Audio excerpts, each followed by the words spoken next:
Oke, so uh, welcome to IYF Cast. Ini udah lama banget kita nggak ketemu sama teman-teman Indonesia Foundations, JIUS, karena ya udah beberapa waktu lah ya kita nggak bikin IYF podcast. And today we have Kak Elita as our guest speaker.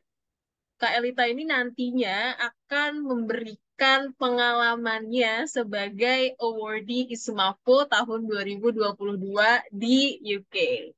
Nah, nanti kita akan mengulik nih, kira-kira pengalaman Kak Elita apa, and ada nggak sih pesan, kesan selama di UK, selama jadi awardee ISMAPO, and also whether Kak Elita punya tips atau enggak yang ngebantu teman-teman mungkin untuk ikut ISMAPO ataupun kegiatan exchange lain.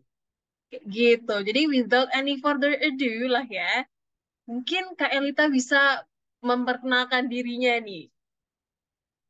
Oke, halo Alia. Jadi, kenalin, nama aku Elita. Aku dari Sekolah Vokasi UGM angkatan 2020. Kebetulan aku ambil English for Public Relation dan sekarang lagi menjalani Oke, wah, anak bahasa Inggris UGM ya. Oke deh. ya. Em, kalau boleh tahu nih, Kak Elita, kemarin pada saat persiapan ISMAVO, starting from the administrative itu ya, sampai itu ke wawancara, itu gimana sih prosesnya gitu, yang Kak Elita jalankan?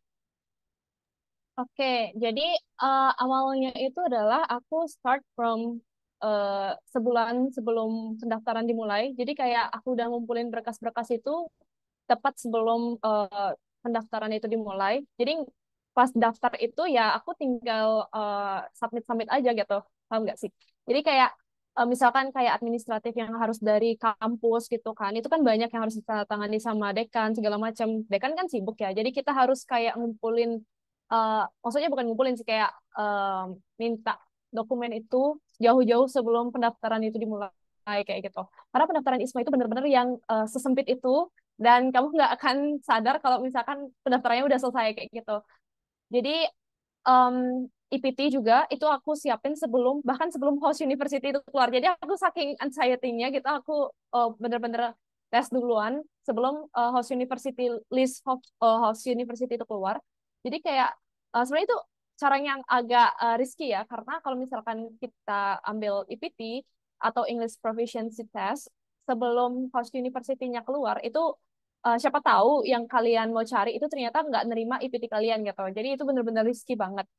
Jadi aku saranin buat teman-teman yang di vokasi gitu kan ya, mungkin bisa ngambil DET kayak gitu, atau kalau udah lebih berani gitu bisa ngambil IELTS atau TOEFL. Tapi nggak semua perguruan tinggi luar negeri itu ngambil eh, IPT yang sama gitu. Jadi kalian benar-benar harus cek berkala univ apa dan negara apa yang akan kalian ambil nanti gitu. Dan mungkin habis administratif itu ada seleksi ke tahap selanjutnya ya. Jadi administratif itu ada dua tahap waktu aku kemarin. Itu ada yang dari kampus dulu, jadi di screening dari kampus dulu sama OIA-nya atau dari KUI-nya. Itu benar-benar di screening habis siapapun yang daftar dari kampus kalian. Maksudnya kampus masing-masing kayak gitu. Terus habis itu nanti kalau udah lolos, itu bakal lanjut ke tahap screening dari pihak ISMA-nya kayak gitu. Jadi kalau udah lolos itu ya udah ikut wawancara gitu. Oke. Kalau kemarin ya yang aku ikutin soal ISMA-nya itu yang tahun ini ada tes wawasan kebangsaan. Berarti Kak Elita tahun sebelumnya ada atau enggak tuh? Iya, ada. Jadi setelah wawancara, kan udah pengumuman nih lolos wawancara. Nah, kita ada tes wawasan kebangsaan nih. Tapi kita nggak tahu apakah tes wawasan kebangsaan ini akan dinilai juga sebagai penetapan awardee kayak gitu. Karena yang setahu kita, habis wawancara ya udah jadi awardee kayak gitu. Tapi ternyata ada tes itu lagi, dan itu kayak beberapa hari setelah tes wawancara selesai gitu. Jadi kita berbarengan gitu semuanya ikut tes wawasan kebangsaan dengan berbagai sesi, maksudnya bukan berbagai sesi, maksudnya per sesi orang tuh beda-beda kayak gitu. Habis itu ya udah aku dapat di hari apa, terus aku tes dan itu kayak tesnya ada beberapa soal gitu, aku lupa juga. Terus ya udah nanti setelah tes wawasan kebangsaan beberapa hari setelahnya itu baru pengumuman penetapan awardee kayak gitu. I see, I see. Berarti urutannya tuh tadi administrasi, wawancara, lalu tes wawasan kebangsaan itu. I Iya see. betul. Mm-mm. Oke, oke. Tadi aku mungkin kalau aku boleh summarize sedikit ya. Teman-teman nanti yang mau ikut kegiatan ISMAFU ataupun exchange program tuh emang harus mempersiapkan dokumen yang dibutuhkan tuh jauh-jauh hari ya. Karena untuk persiapannya supaya lebih matang. Dan setelah itu eh, ada tadi wawancara. Nah, untuk wawancara sendiri, Kak Elita ada tips gak sih mungkin buat teman-teman kan kadang suka bingung ya, nanti wawancara tuh harus ngapain, apa yang harus disampaikan, terus duh nggak kenal nih siapa yang ngewawancara gitu kan. Nah, Kak Elita kemarin tuh gimana sih persiapan wawancaranya kayak gitu? Oke, jadi waktu wawancara, jadi kan aku udah lolos nih. Aku lolos gitu. Sekarang ke tahap seleksi wawancara. Tapi yang wawancara itu dari eh, apa ya, panitia, tapi dia sebenarnya dosen, itu dari kampus lain gitu yang wawancara aku. Dan kebetulan waktu itu eh, agak ketat juga ya buat wawancaranya. Jadi kita harus ada mirror di belakang kita, jadi kaca gitu. Terus kita harus berada di depan layar laptop, tapi kayak matanya tuh nggak boleh kemana-mana gitu. Kan kayak misalkan bisa aja kita baca teks atau apa gitu kan ya. Terus mirror itu yang akan menjadi apa ya, kayak yang buat tahu gitu kita tuh lihat sesuatu atau enggak di laptop kita. Nah, habis itu pas wawancara, jadi kita tuh harus tenang. Jadi kayak misalkan nih wawancaranya tuh ngomong gitu sama kita, kita juga harus yang kayak ngomongnya tuh pelan-pelan gitu, slowly aja nggak apa-apa. Pakai pace yang perlahan-lahan tapi pasti gitu. Perkenalkan diri segala macam. Terus kalau bisa sehari sebelumnya atau beberapa hari sebelumnya itu bisa nyiapin list pertanyaan dulu. Misalkan apa sih kira-kira yang bakal ditanya? Pasti ya yang ditanya itu ya seputar esai. Kalau nggak gitu tentang diri kamu, apa kekurangan kelebihan segala macam itu pasti akan ada karena itu kayak sekaligus kayak si pewawancara ini pengen tahu itu si awardee ini cocok nggak sih tinggal di luar negeri gitu. Dan kebetulan wawancara kemarin itu harus pakai bahasa Inggris, jadi kalian itu harus bisa uh, fluent ya. Kayak nggak usah yang bener-bener harus kayak native banget bisa ada accentnya enggak. Tapi setidaknya kalian itu jelas mau ngasih tahu apa itu jelas kayak gitu ke si pewawancara ini gitu. Ya, satu hal yang aku ingin tekankan adalah tenang. Itu aja. Karena kalau misalnya kalian tenang, kalian bisa mau seluas apapun pertanyaannya itu akan terjangkau gitu loh. Kayak semuanya itu keambil gitu.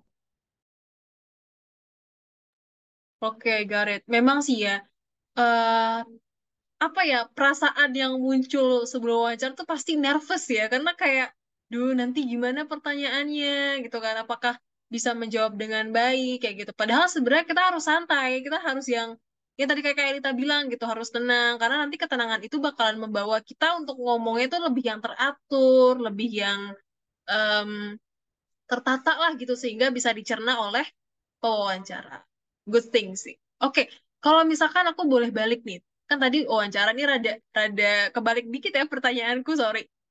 Yang administrative thing itu kan tadi ada ini ya, ada eh, apa sih EPT, English Proficiency Test. Nah, banyak banget ya buat teman-teman. Ini aku lihat aja di sosial media kayak gitu di Instagram. Banyak yang akhirnya tuh nanya-nanya, gimana sih persiapannya kayak gitu. Harus beli buku apa ataukah harus harus ikut les ini itu gitu kan, karena kan ya kalau misalkan udah bayar tes ternyata hasilnya nggak sesuai ini itu kan sama kayak sakit hati gitu ya. Nah, Kak Elita sendiri kemarin persiapannya tuh gimana? eh Kalau aku boleh jujur, mohon jangan marah atau gimana ya. Ini benar-benar yang pure jujur. Jadi waktu itu persiapannya adalah aku ikut simulasi dulu, terus aku ikut tes yang beneran. Jadi aku ambil IPT yang TOEIC karena aku kan vokasi ya. Jadi kayak TOEIC itu masih benar-benar dipakai dulu. Nggak tahu ya tahun ini gimana, tapi kayaknya TOEIC masih dipakai, cuma nggak di semua universitas lagi gitu loh. Terus habis itu range buat nyari rata-ratanya itu yang udah ditinggikan sekarang. Kalau yang dulu masih pertengahan gitu lah. Nah, aku pakai TOEIC. Terus persiapan aku tuh adalah mencari latihan soal di internet. Kayak ya gamblang aja lah gitu. latihan soal TOEIC kayak gitu, yang terbaru segala macam. Terus ya udah aku latihan, ya udah gitu aja. Tapi kayak yang latihannya tuh kayak yang fokus-fokus banget gitu loh. Aku kayak waktu itu aku bener-bener yang pesimis gitu loh, karena aku kayak ya udah sih ikut-ikut aja gitu. Kalau misalkan coba ya udah dicoba aja dulu gitu. Ya udah aku latihan segala macam, besoknya aku simulasi, nilainya itu kayak lumayan lah gitu, menurut aku lumayan gitu. Terus habis itu pas waktu di hari H itu, di hari H aku tes yang sesungguhnya yang resmi, itu aku sakit. Jadi kayak badanku panas, terus habis itu kayak aku pilek segala macam. Terus untuk yang dengerin listeningnya itu kan pakai speaker ya. Jadi kayak kurang kedengeran gitu loh di telingaku. Jadi aku bener-bener yang kayak mati-matian buat jawab, ya udah apa yang terjadi ya udah aku pasrah kayak gitu. Dan emang nilaiku tuh turun, tapi nggak yang turun drastis banget gitu sampai di bawah rata-rata Host University enggak. Tapi menurut aku nyesel banget di sana karena aku udah nggak belajar, terus aku sakit lagi gitu kayak ya gitulah pokoknya, ngerti kan perasaanku kayak yang sakit gitu. Sampai akhirnya aku pesimis banget buat daftar ISMA. Itu bener-bener yang kayak aku nggak mau daftar ISMA semenjak aku dapet nilai yang segitu gitu. Tapi temenku tuh kayak encourage aku buat ya udah daftar aja, coba aja, ini masih di atas rata-rata kok gitu. Cuma waktu itu aku kayak bener-bener yang insecure parah karena temen itu yang lebih tinggi lagi nilainya, dan host university yang kita cari itu sama gitu.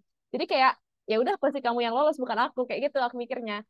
Tapi ya udah di hari terakhir di bener-bener yang di hari penutupan pendaftaran itu aku bener-bener yang submit semuanya. Jadi kayak ya udah ya sekali aja coba gitu. Ya udah aku coba terus ya lolos ke wawancara sih. Jadi intinya kalau belajar disarankan untuk bisa menjaga kondisi. Itu satu. Belajar itu bisa di mana aja, kapan aja, dan apapun platformnya. Kalian untuk yang mereka pakai bahasa Inggris, itu kalian udah termasuk belajar. Jadi kalian itu nggak bisa ngeremehin platform kayak Reels, Instagram, or TikTok, something like that. Kalian tetap belajar kalau misalkan yang kalian dengar itu bahasa Inggris. Jadi kalian sekalian latihan listening, terus kalian tahu vocabulary baru. Jadi kalian sekaligus nyatet apa aja vocabulary baru yang kalian temukan saat itu. Jadi itu sekaligus melatih ingatan kalian, melatih pendengaran kalian, dan juga nanti setelah kalian mendengarkan, melihat, dan membaca, bisa reading juga, kalian bakal bisa speaking. Jadi ya udah nanti kalian bakal kayak oh ya waktu aku listen aku tahu caranya speak kayak gitu. Jadi itu tips dari aku buat belajar, listen dulu, terus kalian bisa baca vocabulary baru, reading, and then you speak what you see, what you heard, and then what you listen, and then you can write it. Writing grammar memang penting, tapi kalau dalam berkomunikasi dalam bahasa Inggris, grammar itu nggak penting, nggak terlalu penting menurut aku. Jadi kayak yang penting kalian bisa bicara aja dulu sama orang. Tapi kalau IELTS and TOEFL yang ngambil ada writing akademiknya itu, ya kalian harus bener-bener hafalin tenses, and then you have to read article and something like that because you have to know the academic style. Oke, I see. Berarti Kak Alita nih persiapannya mandiri ya tadi ya, nggak ikut kayak kelas di mana kayak gitu. Karena mungkin orang-orang mungkin yang juga dari luar program bahasa Inggris kali ya, mereka suka atau kadang ada perasaan, aduh, gue harus ikut tes gak ya, kayak gitu, buat akhirnya dapat nilai yang bagus. Padahal sebenarnya sekarang udah banyak banget platform yang menyediakan mungkin latihan-latihan soal kayak gitu. Terus di YouTube juga ada review soal TOEFL or semacamnya kayak gitu. Jadi it depends on us apakah mau memaksimalkan gadget yang kita punya gitu ya untuk akhirnya belajar mandiri persiapan eh, tes bahasa Inggris itu sendiri. Dan tadi ada yang menarik yang bisa teman-teman catat semua, urutan belajarnya ya. Tadi ada dari listening, terus akhirnya lanjut ke reading, speaking, and terakhir ada writing. Tapi ini juga mungkin bisa disesuaikan sama kemampuan teman-teman saat ini. Kalau misalkan ngerasa udah listeningnya udah oke, terus writingnya udah oke, berarti dua skill lainnya harus mungkin di drill gitu ya, harus di sharpen lagi. Oke, itu menarik sekali. Betul banget. Nah, lanjut, aku penasaran, kan tadi Kak Elita sangat ini ya, sangat excited kayak gitu, sampai akhirnya tadi ngambil tesnya dulu sebelum host university-nya keluar kayak gitu. Nah, aku mau tanya ada dua nih. Apakah memang kuliah di luar negeri itu impian Kak Elita dari kecil atau dari sebelum kuliah? Dan kalau memang iya, perasaannya gitu pas akhirnya lolos itu gimana sih? Boleh di-sharing lebih detail nggak terkait perasaannya? Oke, jadi untuk masalah apakah ini mimpiku buat belajar di luar negeri? Yes. Kayaknya semuanya untuk yang eh, ya kuliah gitu kan, pasti punya kayak mimpi gimana rasanya tinggal di luar negeri, belajar sama orang native-nya langsung segala macam. Karena benar-benar ya memberikan very significant gini perubahan impact dalam hidup aku. Jadi kayak styleku buat belajar di sana jadi pas dibawa ke Indonesia itu jadi beda banget gitu. Dan rasanya kayak 4 bulan doang. Emang itu adalah a short time banget, tapi kayak itu benar-benar yang very impactful for me. Karena kayak gimana ya, universitas di luar negeri itu adalah mementingkan bagaimana mahasiswanya bisa eksplor lebih dalam tentang dirinya sendiri, entah tentang lingkungan yang ada di sekitarnya mereka, dan juga bagaimana mereka bisa mengetahui apa sih yang mereka mau kayak gitu. Kalau misalkan di sini kan sibuk banget ya, kayak permatkul itu kayak udah wawi wawi wu gitu, kayak sibuk banget gitu, SKS-nya banyak nih, terus tugas lagi gitu setiap habis kuliahnya. Tapi kalau di sana enggak, jadi sibuknya itu sibuk yang normal. Kita ya udah kelas, ada tugas nggak ada tugas, kita bisa nanya sama dosen dan dosennya itu yang benar-benar yang kayak nge-treat kita lebih baik lagi gitu. Maksudnya kayak kita nanya apa, itu dosennya yang ngejelasin sampai dosennya tuh kayak apa ya, kita tanyain dosennya itu terus terus terus kayak gitu, dosennya nggak akan bosan gitu. Dosennya itu kayak willing buat ngajarin kita bener-bener yang kayak aku back to my high school kayak gitu. Jadi kayak bener-bener aku nanya apa gitu, dosenku mau willing jawab, nggak yang kamu cari aja coba di internet atau cari aja di Google gitu, enggak. Jadi kayak mereka tuh yang antusias gitu buat ngajarin kita. Terus habis itu ada satu hal yang aku suka banget dan ini juga udah diterapin kayaknya di UGM di beberapa kelas, itu ada flipping class. Jadi kayak misalkan nih kita baca jurnal dulu, sehari itu kayak libur gitu loh, baca jurnal segala macam, terus nanti akan dibahas lagi di hari berikutnya gitu atau di hari tertentu gitu sama dosennya. Terus nanti dosennya bakal ngasih games, ngasih kayak semacam bukan kayak seminar kelas gitu, karena supaya kita akan ingat dengan apa yang kita pelajari gitu. Nggak cuma membaca doang, tapi kita action gitu. Kalau kataku ya, selain kita baca, dengan cara kita memainkan game atau action gitu, itu lebih banyak yang bisa kita ingat gitu. Ada otot, apakah aku nggak tahu juga, tapi kayak otot pengingat kita tuh kayak bener-bener kayak lebih mujur lah gitu pokoknya. Jadi kayak menurutku itu bener-bener yang eh, baik banget kalau misalkan bisa diterapin di Indonesia juga gitu. Jadi kayak itu yang benar-benar beda banget ya pas waktu aku belajar. Dan perasaanku waktu keterima di UK itu ya udah seneng banget karena aku kayak lagi terbang ke kemana gitu, pokoknya jauh banget. Kayak kamu bayangin kamu duduk di atas pesawat itu kayak sekitar 14 jam atau lebih, dan kamu tuh kayak cuma ngelihat pemandangan di luar itu sama awan terus, dan kamu tiba-tiba udah di negara orang gitu, dan bener-bener yang kayak kamu langsung ditimpa sama komunikasi yang beda dari sebelumnya, kayak kan dari bahasa Indonesia switch ke English, and then they have their accent kayak British, you know, kayak mereka nggak bisa nyebut T di dalam in between words kayak baoh, wooh kayak gitu. Ya, mereka emang kayak gitu, dan itu ada di beberapa tempat doang, nggak semuanya kayak gitu. Jadi kayak itu ya actionnya mereka. Dan kita harus ngerti itu. Kita harus belajar itu. Kayak gitu. Oke, tadi dengar antusiasme ceritanya Kak Elita terkait kelas di UK itu gimana, kayaknya tuh makin membuat hasrat menggebu-gebu ya buat ikut ISMA atau program exchange lainnya. Kayak gitu. Ya sih, memang kalau misalkan ngomongin mimpi anak muda mungkin juga sekarang banyak banget yang akhirnya bermimpi untuk keluar negeri gitu ya. Kita bisa lihat tren mungkin exchange participant itu jadi bertambah. ISMA itself aja tuh udah yang tinggi kan dari batch to batch kayak gitu. Jadi ya mungkin teman-teman yang mau ikut program exchange, ISMA ataupun yang lainnya bisa benar-benar mempersiapkan diri dari sekarang. Daya juangnya ditambah banget. Dan ada satu hal yang mungkin bisa aku take away ya dari salah satu dosen di kampus, bilang bahwa kalau misalkan teman-teman mau ikut program apapun itu, termasuk ISMA tuh jangan insecure dulu di awal. Karena kita tuh cuma ditugaskan untuk daftar, bukan menjadi tim penyeleksi gitu. Jadi jangan menyeleksi diri kita sendiri, oh nanti nggak akan lulus. Nggak, kita tuh cuma disuruh daftar doang gitu. Nanti yang menyeleksi ada dari pihak lain, kayak gitu. Oke, move to the next question ya. Nah, ini masih berkaitan dengan Coventry University yang akhirnya jadi pilihan Kak Elita. Kan tadi kita tahu ya kalau misalkan university di luar negeri itu mengemphasize pada self exploration-nya mahasiswa kayak gitu. Benar-benar memberikan kebebasan ruang bebas mahasiswa untuk akhirnya menyeting dirinya sendiri kayak gitu ya dengan berbagai macam kegiatan yang mereka provide. Nah, kenapa akhirnya kayak Elita milih UK dan milih Coventry? Apa consideration-nya? Jadi kalau ini ya jawaban jujurku, aku tuh ngikut temen sebenarnya. Jadi kalau misalkan kalian jangan kayak aku ya ngikut-ikut temen gitu. Kan karena aku di awal tadi bilang pesimis kan, aku nggak mau ikut gitu. Terus ya udah, Coventry ini nyediain TOEIC nih, ya udah aku ikut gitu. Aku daftar. Tapi aku research. Jadi kayak bener-bener nggak yang sekedar ngikut temen aja. Aku research tentang Coventry. Pilihan satu, dua, tiga aku research semua.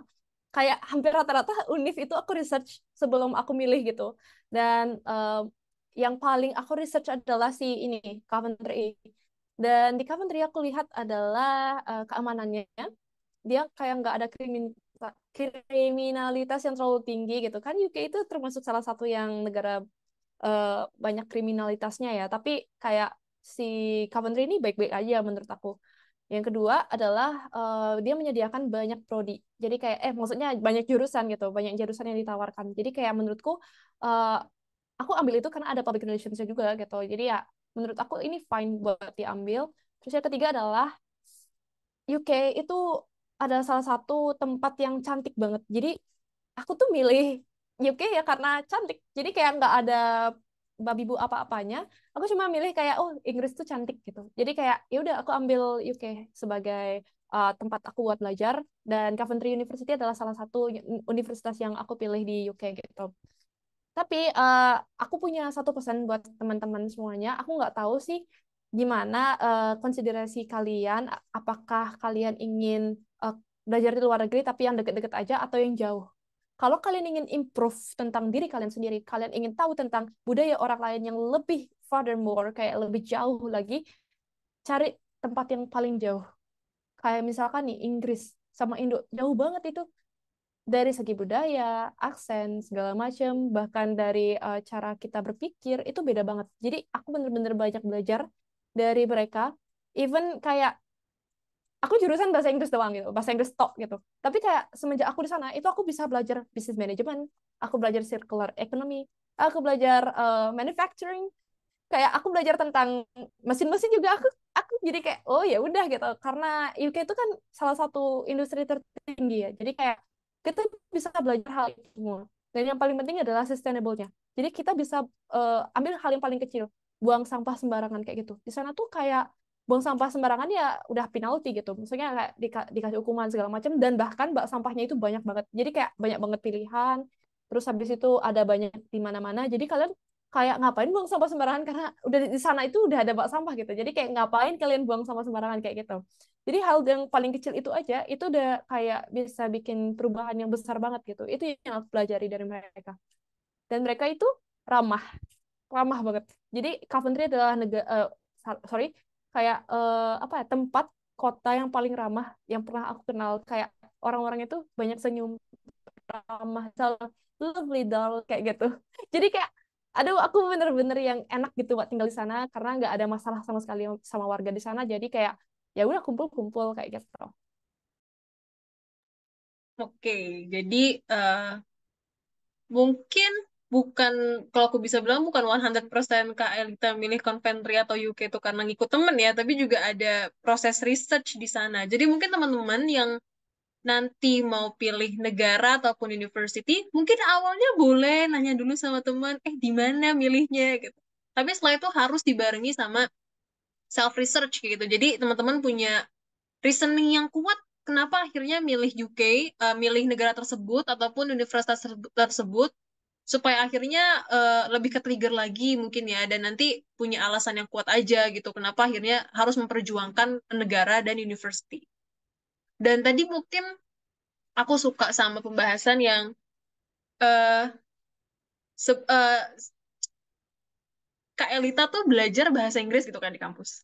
Tapi di luar, di UK itu bisa belajar banyak hal. Dan di sini mungkin satu hal yang mau kayak emphasize adalah bahasa Inggris tuh somehow penting. No matter kalian belajar apa di sekolah, di kampus gitu. Karena dengan bahasa Inggris tuh somehow it opens up banyak banget windows dan banyak banget opportunities jadinya. Karena banyak banget literatur tadi kan akhirnya yang dalam bahasa Inggris, buku-buku yang bagus dalam bahasa Inggris gitu. Jadi akhirnya banyak new insights lagi yang bisa kita dapetin dengan modal bahasa Inggris. Ya, Betul banget. Aku mau nambahin satu lagi ya. ya. Bahasa itu sulit. Tapi kalau kamu suka dan kamu yakin buat belajar, bahasa itu dihafal dan dipahami. Jadi kan tahu kan ada idiom-idiom segala macam. Ya itu dipahami. Kita belajar bahasa Inggris itu ada banyak aksen, aksen Amerika, aksen UK-nya sendiri itu dari UK juga ada pecahannya lagi, ada Scottish, ada British, ada yang dari Liverpool segala macam. Di sana kalian belajar apa ya, bahasa adalah jembatan di mana kalian bisa berkomunikasi sama orang luar, dan kebetulan bahasa Inggris adalah bahasa internasional, jadi kalian tuh bisa berkomunikasi sama siapapun dengan bahasa Inggris. Jadi ya bahasa Inggris itu tetap penting, jangan dianggap remeh banget gitu loh, baru bahasa Inggris kamu nggak akan bisa jadi apa, no, karena bahasa Inggris lah kamu bisa membuka semua itu, jadi punya banyak relasi itu. Ya, ya, ya, exactly, exactly. Aku setuju banget sama poin itu. Jadi teman-teman yang lagi belajar bahasa Inggris, semangat lagi. Dan yang mau belajar bahasa Inggris, semoga kalian punya, jadi tahu ya reasoningnya apa sih, urgensinya belajar bahasa Inggris itu apa sih. Yeah. Next, next question ya. Gimana pengalaman Kak Elita menghabiskan one semester di UK? Mungkin boleh di digs up dari sisi akademiknya, atau mungkin sosialisasinya, dan lain-lain. Oke, jadi satu semester di UK itu 4 bulan. Kurun waktunya itu dari September sampai Desember. Dan kebetulan di Coventry itu yang ngambil UAS atau ujian akhir semesternya itu sebelum winter break. Jadi kayak setelah winter break ya udah mereka bakal semester baru gitu. Jadi winter break mereka udah nggak mikirin apa-apa lagi gitu. Mereka udah bisa pulang ke kampung halaman segala macam gitu. Tapi dari start from the beginning ya. Jadi kayak aku nyampe di sana itu aku induction dulu selama seminggu, dan inductionnya itu nggak yang dimarah-marahin, bukan yang dikasih tugas, bukan juga yang kayak kamu ini kamu itu gitu, enggak. Jadi inductionnya itu adalah jalan-jalan.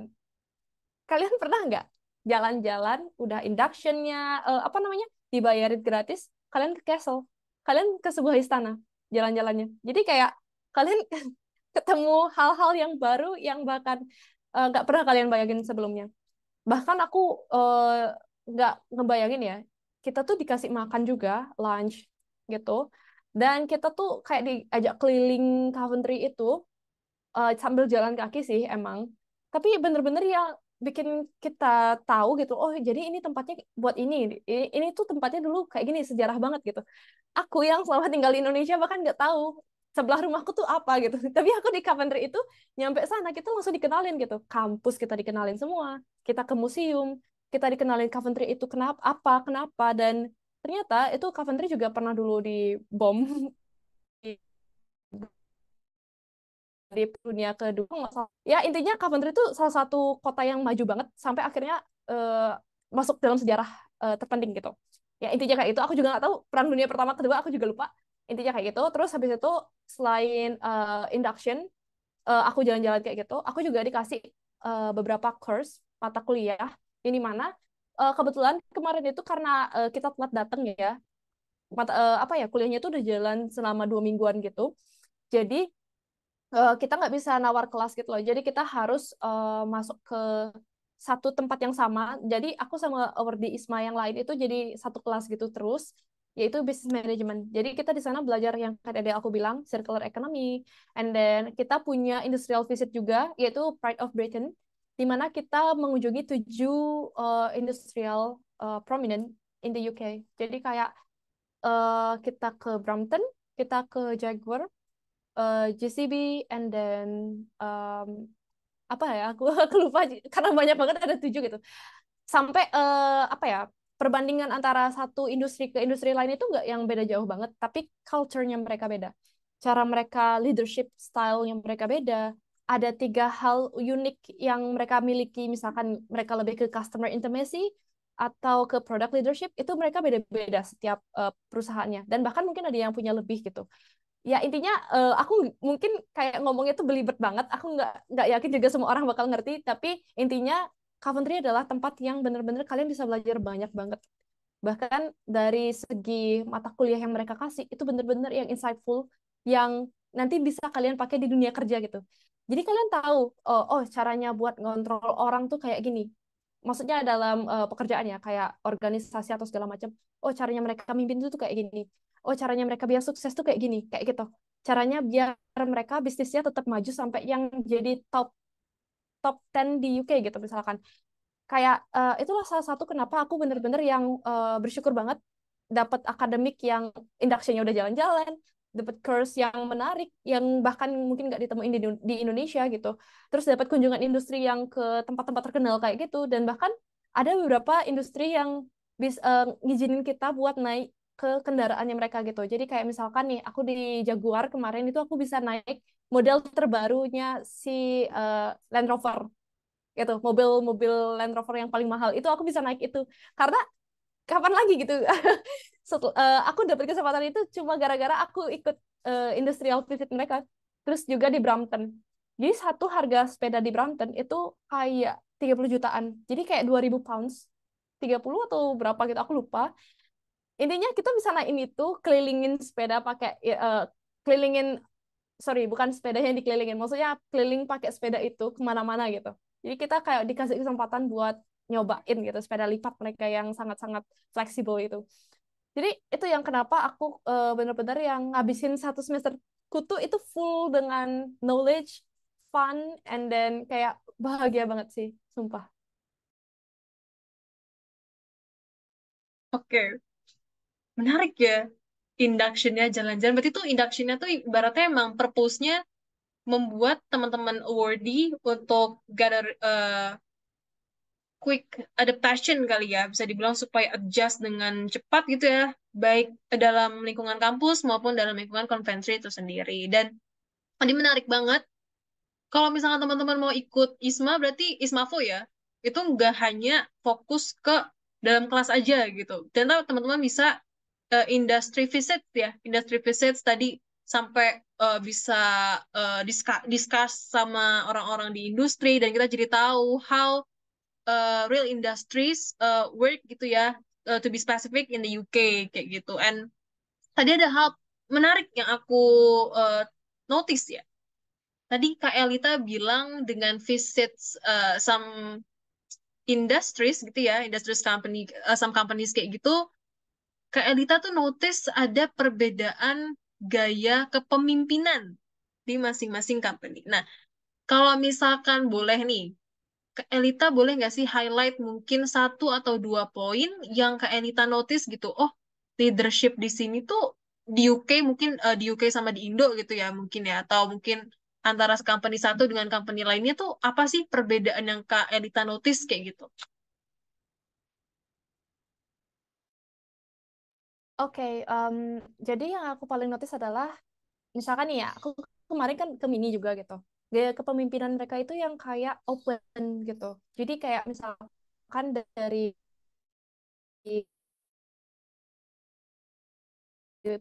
bawahan bisa langsung menuju ke atasan kayak gitu. Jadi juga yang gaya kepemimpinan sistemnya. Jadi GCP itu adalah industri keluarga dulu sebelumnya, tapi sekarang menjadi kontraktor gitu. Kayak kayak mesin, tahu gak sih truk yang kuning terus yang besar yang ada capitnya itu, kayak ya itulah GCP gitu. Itu tuh dulu sebelumnya kayak kekeluargaan gitu. Jadi kayak beda-beda aja lah gitu setiap perusahaan ngasih gaya leadership mereka. Dan menurutku ada yang benar-benar improve banget karena dulu kalau nggak salah ya yang Mini ini dulu itu bener-bener yang keras banget. sekeras sampai kayak banyak banyak kecelakaan kayak gitu di apa karyawannya, tapi itu kayak nggak diurus gitu loh. Dan sedangkan em, apa ya, Mini itu kan salah satu kini yang besar gitu ya, industri besar di mana dia kayak ngejual mobil, vehicle kayak gitu-gitu. Jadi itu bakal bakal terus berlanjut gitu kan produknya mereka.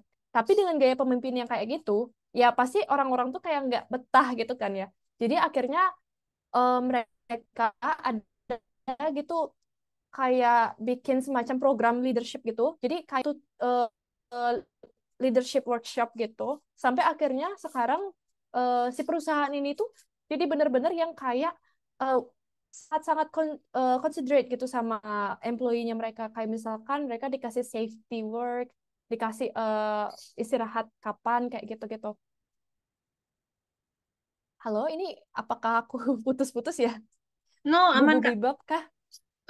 Aman kok sekarang. Oke, iya.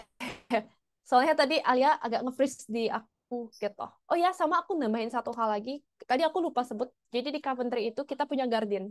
Guardian kita adalah profesor yang kebetulan dulunya beliau itu berasal dari Indonesia, tapi beliau kuliah di luar negeri, sekarang menjadi profesor di sana. Dan beliau itu yang kayak ngejagain kita gitu. Jadi nanti kalau misalkan kalian pilih Coventry, kalian bakal ketemu Prof. Benny. Namanya Prof. Benny ya. Jadi kalian harus baik sama dia. Karena beliau tuh baik banget sama kalian nanti. Karena waktu aku pisah sama beliau, aku nangis. Yang nangis jadi-jadinya. Ini kenapa aku sebut beliau. Karena aku bener-bener yang bangga banget. Karena aku bisa jadi muridnya beliau. Aku bisa dibimbing sama Prof. Benny kayak gitu. Dan beliau itu friendly. Kayak father like kalian lah nanti. Ya, mungkin nanti kalian kalau kalian ada yang di Coventry, mohon ya titip salam dari Elita gitu. Oke, buat teman-teman nanti yang lolos batch ke University of Coventry, catat ya, ada salam buat profesornya dari Kak Elita, gitu.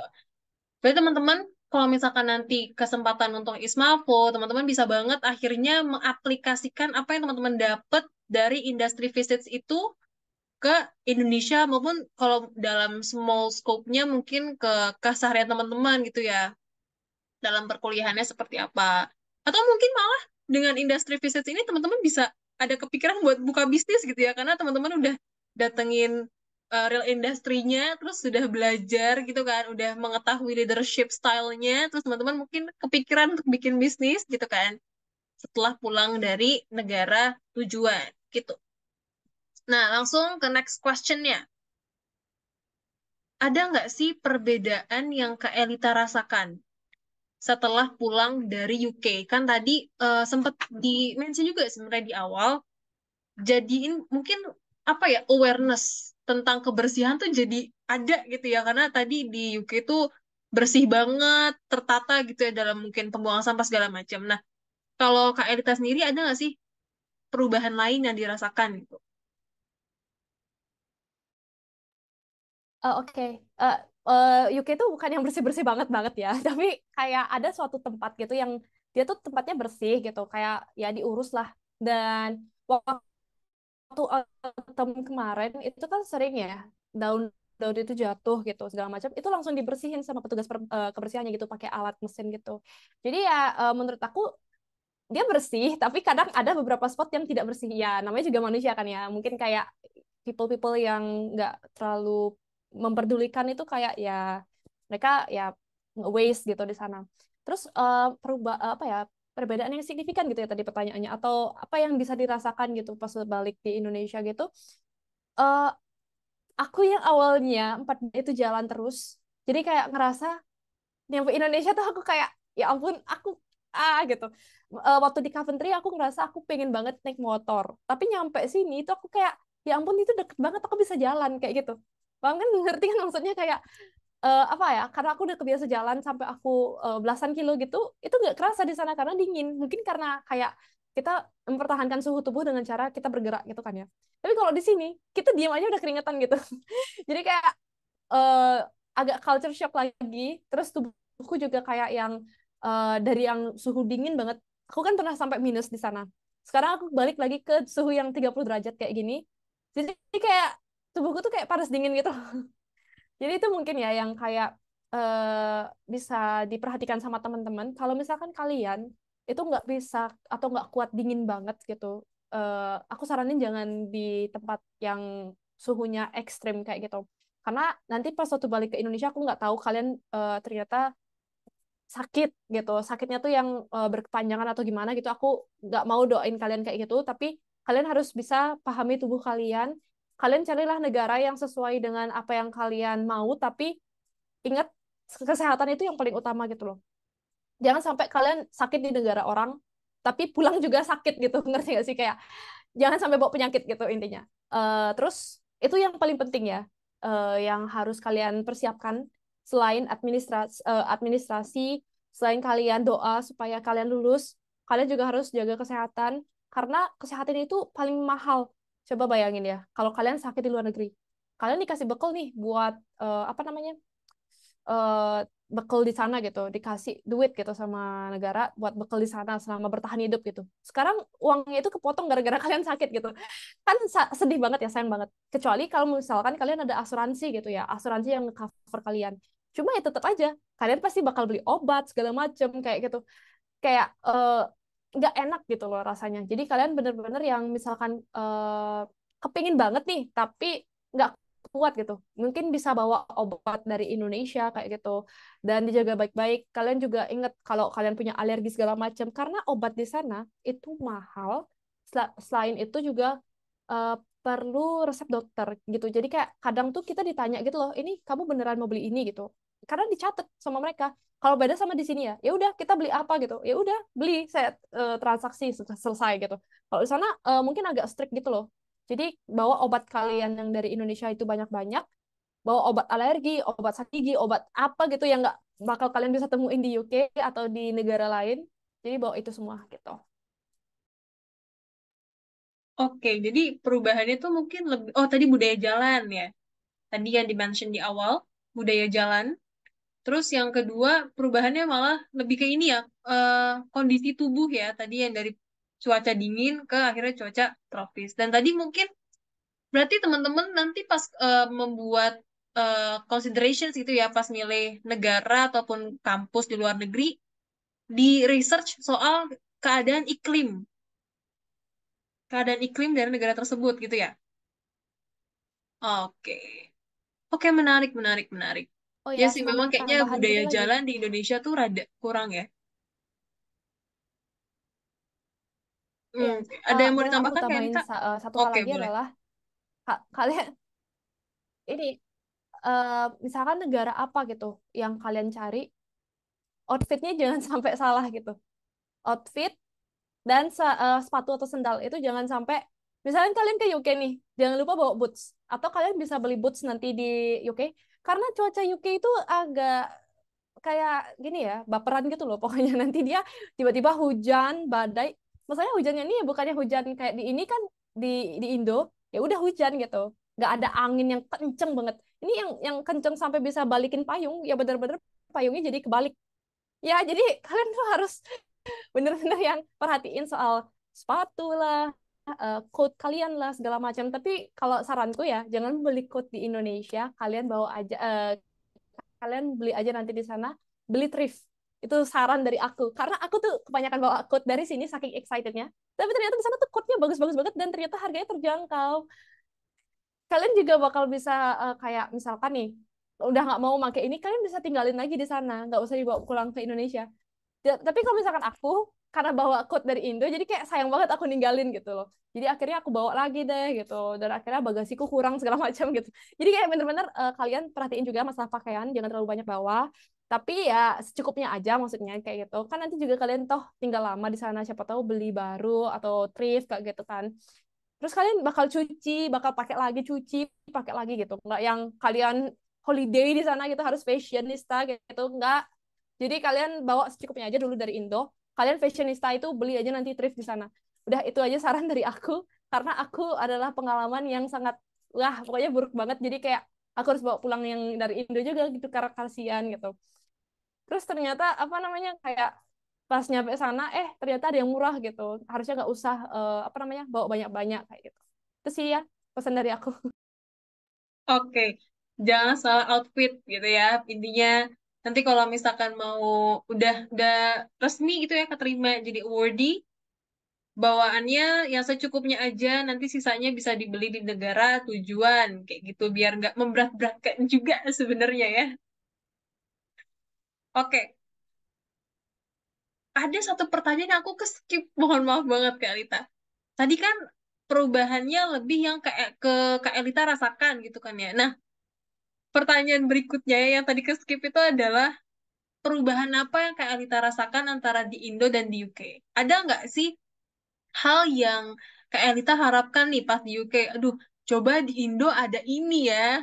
Kayaknya bakalan bagus banget gitu. Boleh dari sisi apapun, mungkin dari sisi akademiknya, gaya gaya gaya pendidikannya atau segala macam mungkin.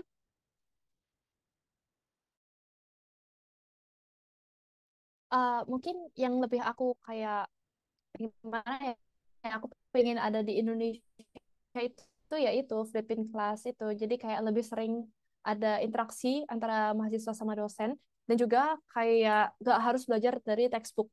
Jadi aku kalau dari sisi akademisnya gitu ya, aku tuh orang yang nggak suka baca buku sebenarnya, nggak suka baca, kecuali hal-hal yang kayak novel, komik gitu aku suka karena ada gambarnya, ada visualnya juga. Kalau novel ya emang tulisan doang sih, tapi kayak seru aja gitu dibaca kan.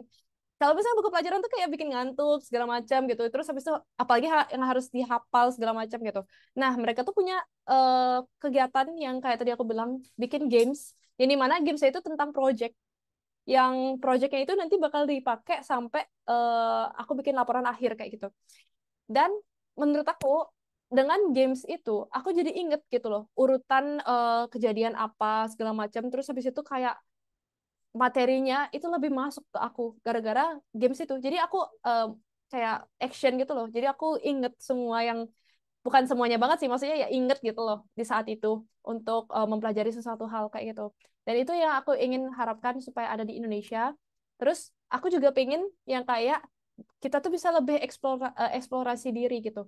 Nggak hanya yang belajar dari kelas, terus dapat tugas, terus submit tugas, udah gitu aja dan kayak lama-lama burn out gitu. Karena aku nggak gini kan, nggak salah juga kalau misalkan kita dikasih tugas terus menerus itu pasti kayak ya ampun tugas terus gitu, kapan berhentinya sih gitu tugasnya gitu kan. Nah itu yang aku harapkan supaya eh, itu tuh bisa dikurangi, diganti dengan kita tuh bisa eksplorasi diri. Misalkan ya kita bisa ikut workshop segala macam yang dimana kita bisa nambah hard skill, soft skill kita supaya kita tapi nggak ke burn out gitu loh, karena kita harus ngerjain tugas, ngerjain ini, ngerjain itu kayak gitu. Mungkin pilihan masing-masing mau seperti apa, apakah lebih fokus ke non akademik atau yang akademik, tapi ya itu sih perubahan yang beda banget semenjak aku di UK sama di Indonesia. Kayak di UK tuh aku nggak terlalu sibuk, tapi ya aku tetap ke kelas gitu, aku tetap kerjain tugas yang dikasih, tapi yang bisa eksplorasi diri. Kalau di sini aku ngerasa seperti kayak ya udah aku belajar kuliah kayak gitu. Mungkin siklus repetisinya tuh lebih boring kali ya kalau di Indonesia tuh. Tadi Iya, cuma mungkin dua ya. siklus itu aja ya, kayak Mhm. kuliah, tugas, organisasi, kuliah, tugas, organisasi gitu-gitu aja ya. Nah, kalau di UK itu mungkin atmosfer kuliahnya tuh lebih yang friendly to the students kayak gitu. Jadi mereka bener-bener Ya, yang betul. menyenangkan gitu dan ternyata konsep kelas yang menyenangkan itu nggak menurunkan apa ya, nggak menurunkan eh, keseriusan kelas juga, malah banyak yang suka dan akhirnya banyak yang berhasil gitu ya mungkin apa namanya pembelajaran yang masuk kayak gitu.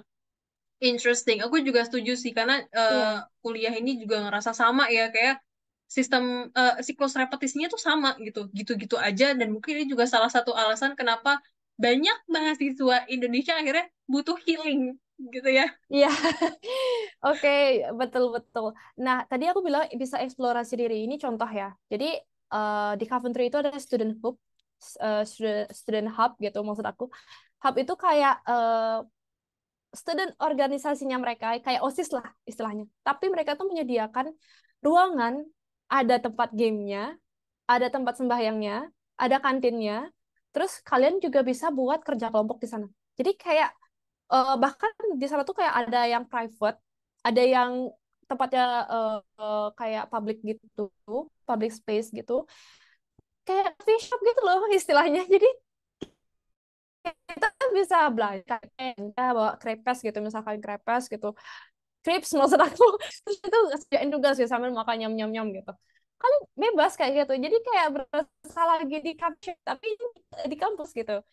Dan yang aku paling senengin adalah ketika Student Hub ini juga menyediakan layanan website yang dimana kita bisa daftar volunteer, kita bisa daftar kayak kegiatan UKM gitu, tapi yang nggak yang berkepanjangan gitu. Jadi kayak misalkan beberapa hari doang. Terus habis itu kita bisa kayak masuk event musiman gitu. Misalkan nih, kayak Desember itu ada event Natal. Temenku ada yang ikut. Jadi bukan aku ya, ini pribadi temenku sendiri itu ikut. Jadi dia kayak jadi Santa Claus-nya gitu loh.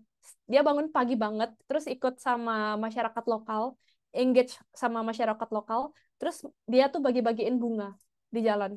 Jadi kayak kan warm banget ya. Jadi Natalnya sangat-sangat indah gitu. Jadi kayak sekaligus healing gitu.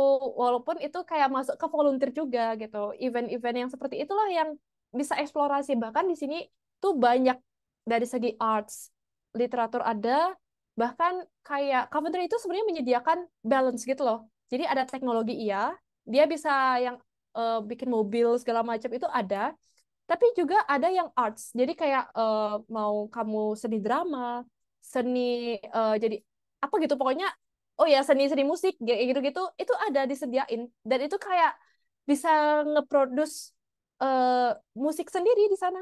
Jadi kayak udah bisa ngeproduce musik sendiri, kamu juga bisa tampil di tempat lain.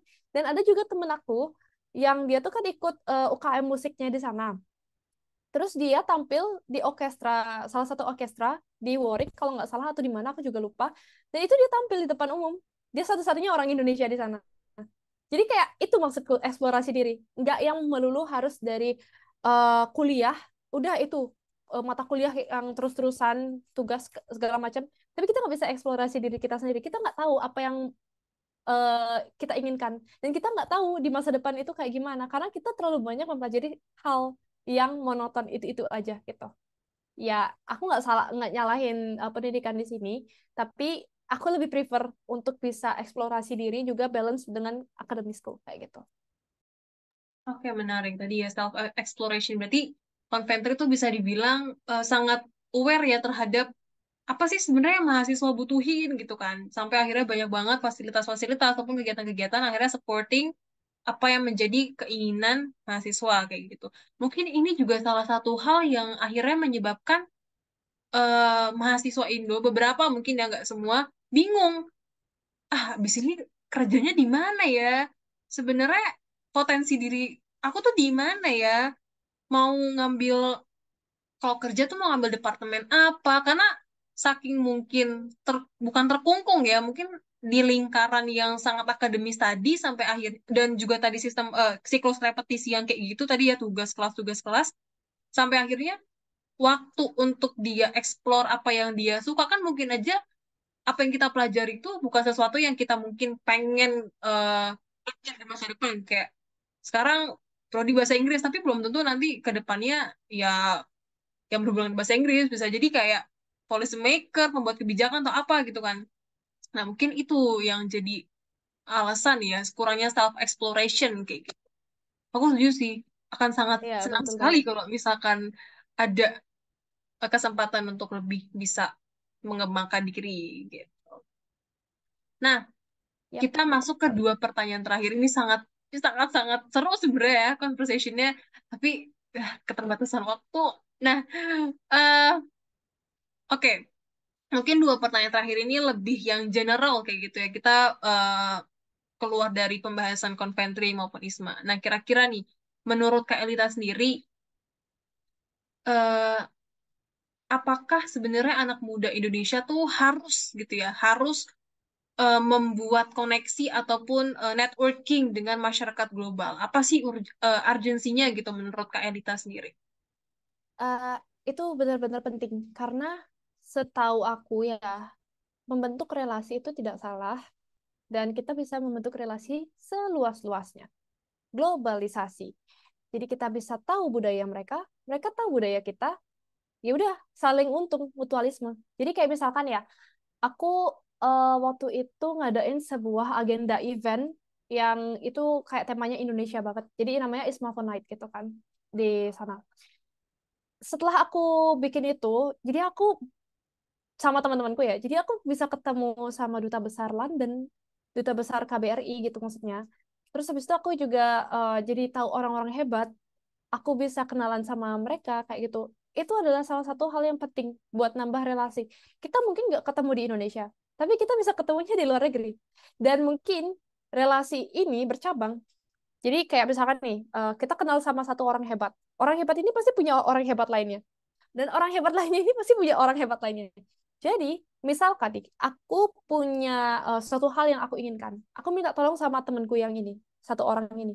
Dia tuh nggak tahu ternyata apa yang aku maksud. Tapi dia punya teman-teman yang bisa dia tanyain.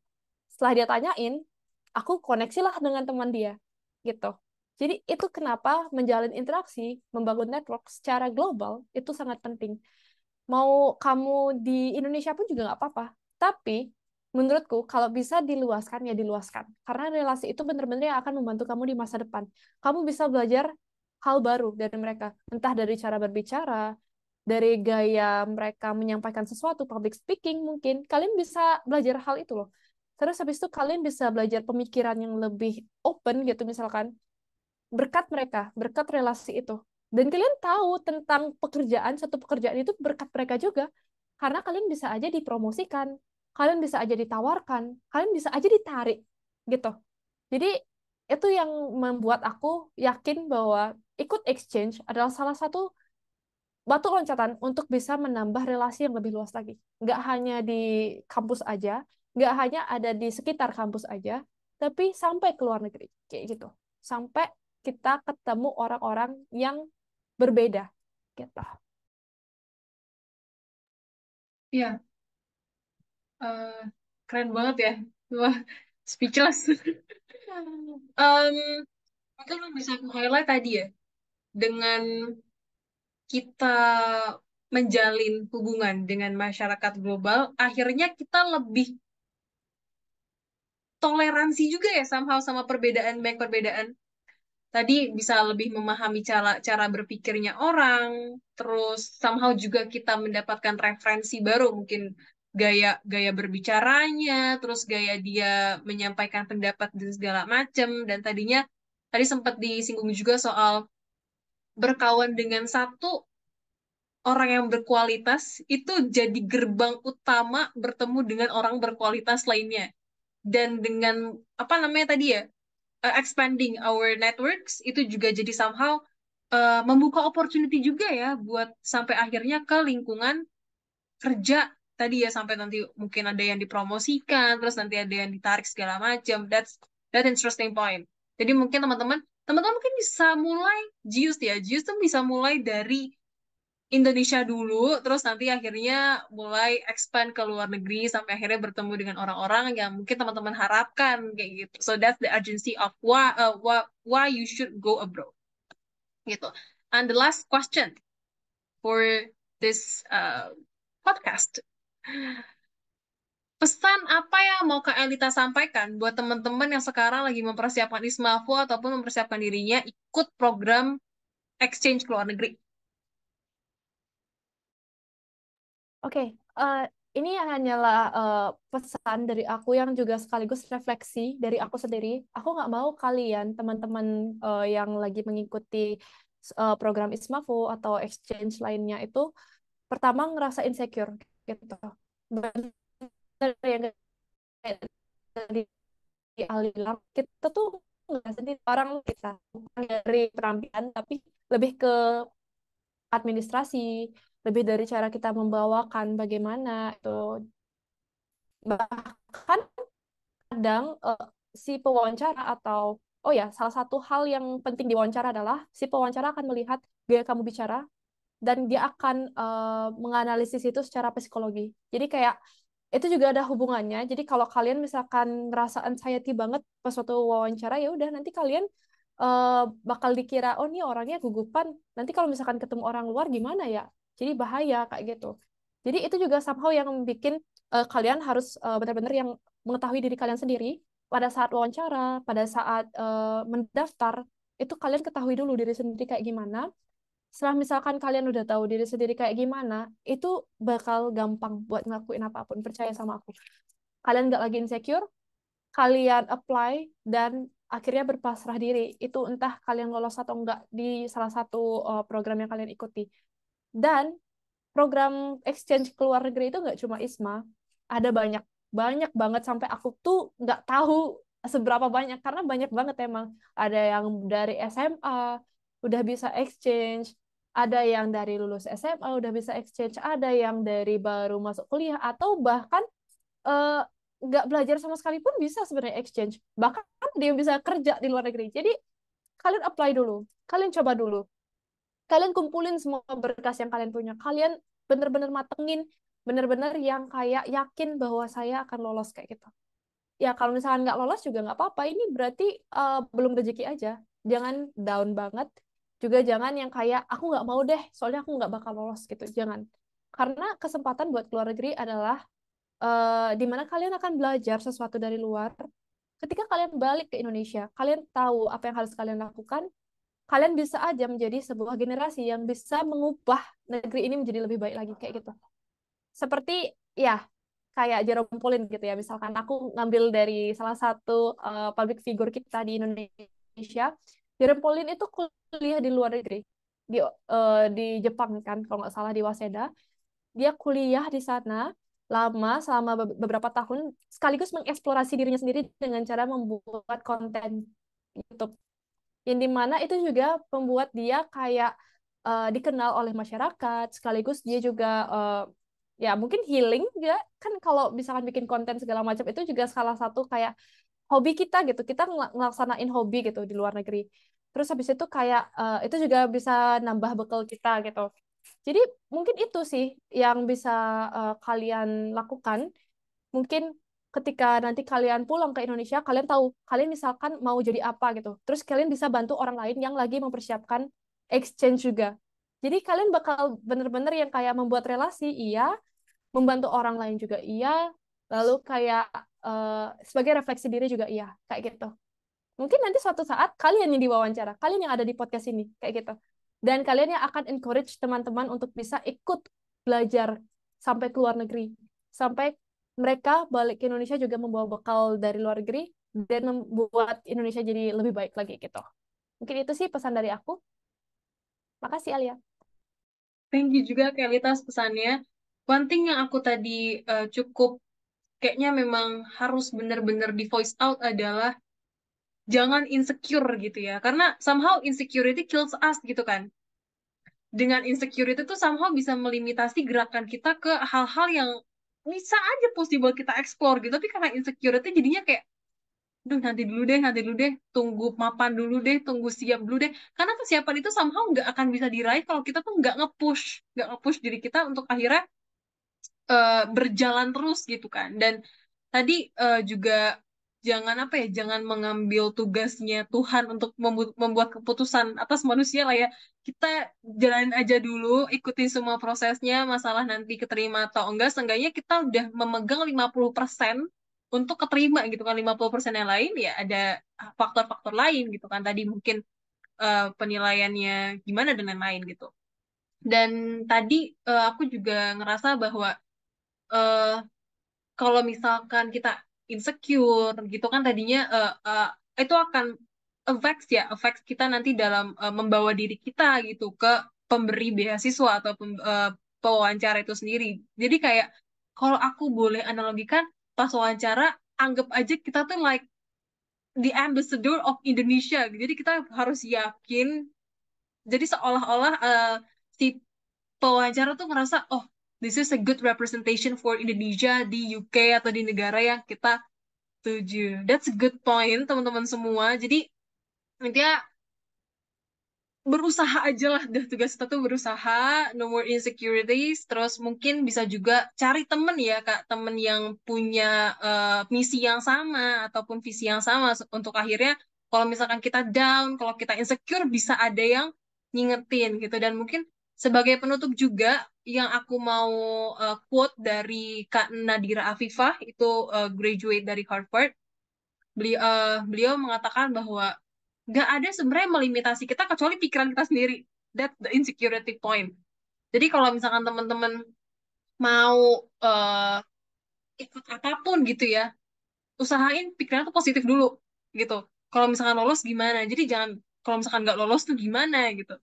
Cari-cari hal-hal positif sampai akhirnya teman-teman ngerasa bahwa this is worth it untuk diikutin gitu. So that's all for tonight. Kita mendapatkan banyak banget insights dari Kak Elita sendiri dan ya thank you so much Kak Elita udah banyak sharing ya malam ini buat teman-teman Iya, Indonesia Youth Foundation kayak gitu. Jadi teman-teman harus semangat lah ya, semangat untuk mengejar mimpinya untuk sampai ke luar negeri. So that's all from us. Good luck buat Kak Elita dan mungkin see you on another opportunity. terima kasih. Semangat Iya, buat yang apply. Semangat. Yeay. Yeay. Bye bye, Jius.